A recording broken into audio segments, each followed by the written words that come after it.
First one is Wells Fargo. So it's actually the second largest US bank after JP Morgan. We're not going to talk about JP Morgan today. It's got all of the stuff in it that you'd expect.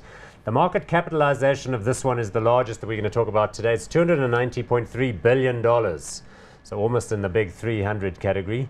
Price earnings ratio has risen recently to around 14.97. Dividend yield on its quarterly numbers coming out, 2.54%. Trading last night at its all-time high. Let's go to the share chart and you can see what that looks like.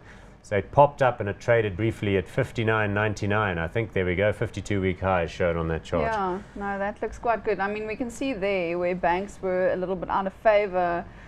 I mean, especially Wells Fargo. Wells Fargo had So this there's whole the scandal, election. yeah. You can literally see that Trump election in late 2016. You can see how much it climbs. I mean, that was nearly a 40% increase in banking shares when we consider those numbers.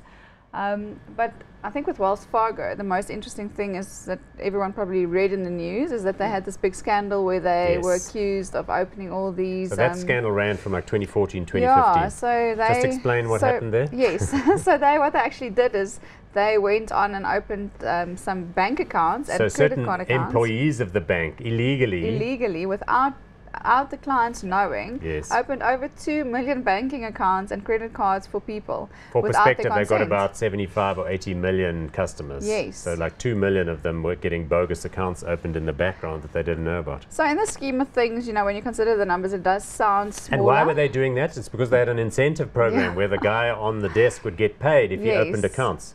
So they had this little thing going. Yeah, so I think, you know, it comes down again to dodgy people in very capable institutions. But Wells Fargo has really gone and they've addressed this 190. CEO got basically he jackknifed after a glittering career. So they were fined $190 billion.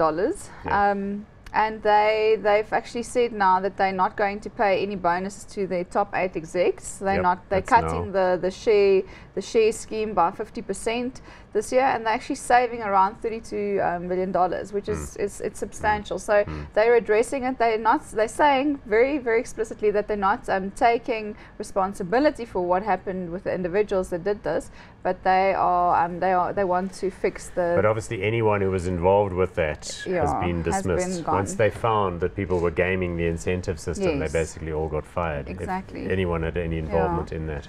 Because I mean, I've got a Wells Fargo account and I didn't have any extras open for myself. No, same here. So you know, and I think if you consider Wells Fargo, it's been a sort of a key investment for Berkshire Hathaway. That's right. Warren Buffett owns 10% of the company, and they've always backed this bank through the whole financial crisis. They've been there, and it's been a good investment for them. I mean, if you consider. Well, that's what I want to talk about over a long period. Yeah. If you look at the big US banks, some of them like Citibank were so sky high before the financial crisis and fell so hard that they're still not even crawling back. Not at all. Even Bank of America, which we're about to talk about, you know, fell hard and is now done well, but is only half what it was at the highs. Wells Fargo, because it didn't do a lot of corporate transaction, proprietary trading and dodgy lending, came through the crisis very well.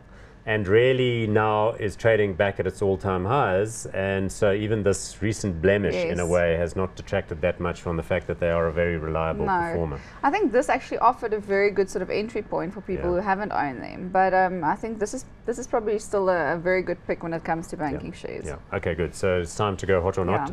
I'll be hot on Wells Fargo. And at a 14.5 or 15 PE, you can see that they have recovered, but earnings, there's scope, and there's lots of scope for them to make more money by improving margins, also from better technology. I've noticed they've spent quite a lot of money on systems for their retail and other corporate clients, which mean that banking costs can come down. Yeah, no, so I agree. I think they probably have a bit of an earnings drive, but you know, not the cheapest they've been. But I think this sector is quite interesting in the sense that the sector is out of favor and into favor in extreme. So it's quite a volatile sector, and you'll probably, if you are a long-term investor and sit on your hands, you might get an opportunity in the years to come to invest in this at a decent price again. Yeah. Okay. Well, that's but if you hold it, hold on to it. Yeah. Right.